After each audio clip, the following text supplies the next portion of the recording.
Hi everyone, if you are in Australia and dreaming of traveling to Machu Picchu or Cusco, I will walk you through everything you need to know before traveling from Australia to Peru. Before traveling to Peru, it is important to check your vaccination needs.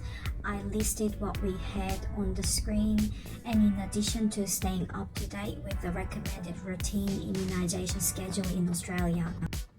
It is important to note that when we returned to Australia, custom officers checked for proof of yellow fever vaccination. Be sure to keep your yellow fever certificate readily accessible in your carrier or on bag to ensure a smooth process when going through Australian border control. Visa requirement.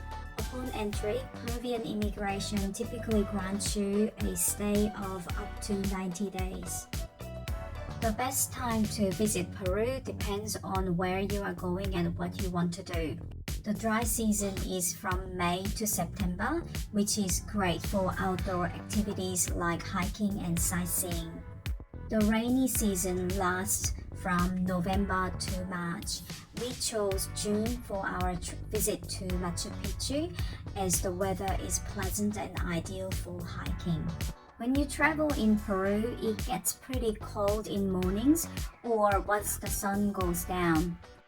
So it's a good idea to bring some warm layers that you can easily take off or put on throughout the day.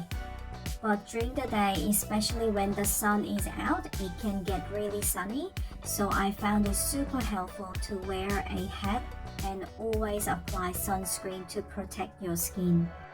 Next, I will walk you through some of Peru's most incredible destinations. Thank you for watching.